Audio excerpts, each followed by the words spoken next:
What's going on? Have you, as a player, when you played, did you ever go through anything kind of like this with the expectations going up and then losing streak? And if so, how does one get out of it? Do you remember? Can you call back to that, I guess, at any point?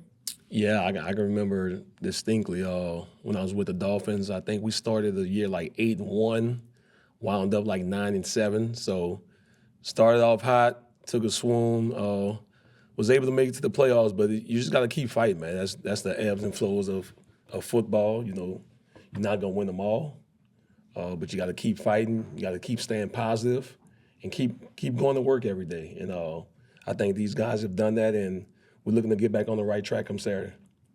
Liam? What during the bye week did you see them maybe focus on that maybe looked a little bit differently? Do you see them kind of approaching things with a little more urgency? Yeah, I just see them coming together. You know, in a situation like this, the outside world would try to tear you apart. But I've seen a team that has gotten closer together. They went out there the 2 bye week practices and we worked on things, corrected things. You saw enthusiasm out there. You saw guys eager to get out there and continue to work. And I think we had a pretty good practice today. So I think guys have a certain sense of urgency. They know what's on the line. They know what's at stake. And we got to find a way to win the game come Saturday. The young guys, Charles Lester, Kai Bates, so on and so forth, what have they done that's been a positive? What do they have to do to earn more PT? Yeah, it's just a numbers game, especially at the corner position. Typically, you play 3 guys, you rotate 3 guys. Really, some teams only play 2.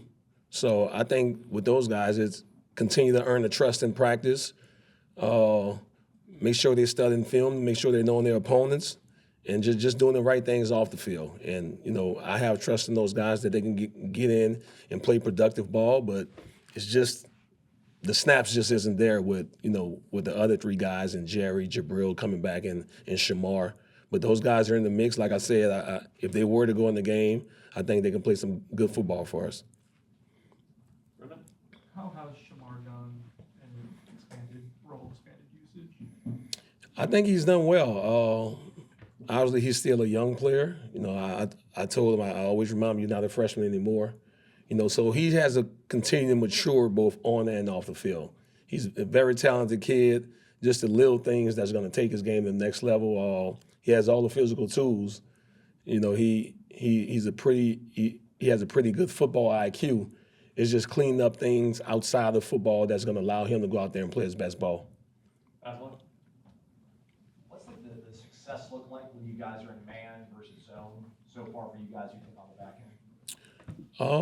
I'm not sure of the statistics. I know we did some self-scout. I'm not sure, but we do a variety of both.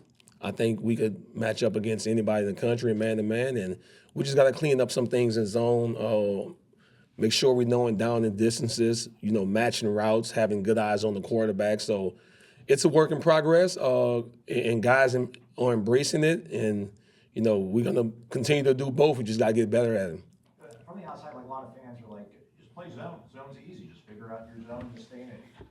Is it more complicated than people probably think on the outside? It is. I know in certain formations you do want to get the zone because of guys could pick you and everything, and it's up to the players to we have certain checks that we can make within the call, and if guys on the field see it a certain way, they can make a check to allow us to play zone. If not, then we have to stick with the original call. But like I said, it's a combination of knowing what's happening and matching routes because offenses are really good, and instead of they'll run through a man, but they'll stop in zones. We just got to find a way to match routes within the zone. You mentioned it. You played. Obviously, you played football for a long time. You're on some good teams and some not so good teams. When you're on a pro team with the Dolphins or whoever else, who else you play with besides the Dolphins?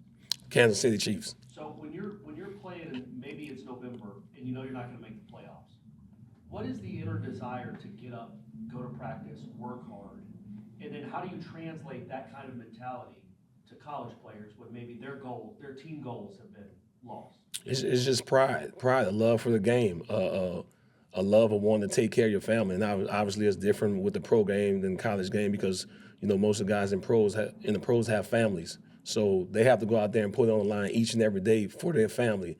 When it comes to college ball, you have to have a genuine care for the program, respect the name on the back of your jersey, and go out there and be self-motivated to play for your brothers. And obviously, a lot of these guys, they're lasting. What they want to do is to get to the NFL, and you never want to go out there and put bad stuff on film. So it's a self-motivation, a chance to go out there and play at Florida State. It's such a prestigious university, and the will to go out there and compete. And I think we have some guys on the team who have that in mind. And I know this team they're not going to quit. They're going to keep fighting, and we just got to find a way to win one and then let it go from there. And you talk about putting on film this Saturday. It's obviously everybody plays hard on a Saturday. People are watching, TV's on. Is it more about what happens Sunday to Friday as far as that mindset of getting ready and caring about your name and the team's name? Absolutely. The preparation is very, very important. And like I said, it just doesn't happen inside that building. It happens outside the building. And the way guys are eating, the way they're taking care of their body, what they're doing outside this, the extra prep, the film study, all of that matters when it comes Saturday. And Saturday is supposed to be a day of fun. The work goes on Sunday through Friday. Come Saturday, you go out there and pay the bills. So, I think guys have taken heed of that. You see more and more guys in the building, and we look to pay it off on Saturday. When we spoke to Tony last time, I think he said that he went and looked at box scores from last year and saw how non-competitive some of the games were last year. He wasn't here last year. You were. I know the results aren't quite there, but how different is this team than last year's team? It's different, but at the same time, it's a results-oriented business. They have a scoreboard. So it doesn't matter if you lose by 21 or you lose by 3. A loss is a loss, and they mean the same. So we are who we are right now. We're a 3-4 football team. We don't have a win in the ACC, and it's the whole focus is on the next opponent. I know Coach Norvell talked about taking it day by day, and that's what we're going to do, try to get a win against Wake Forest on Saturday. Okay. Corey, last one.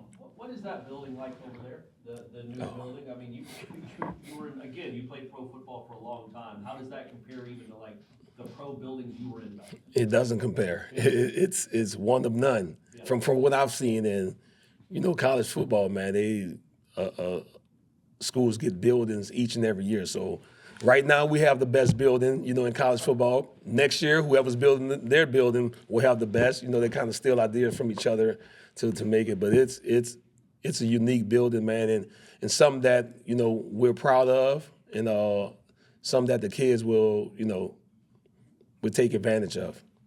Perfect. Thanks, guys. Yep.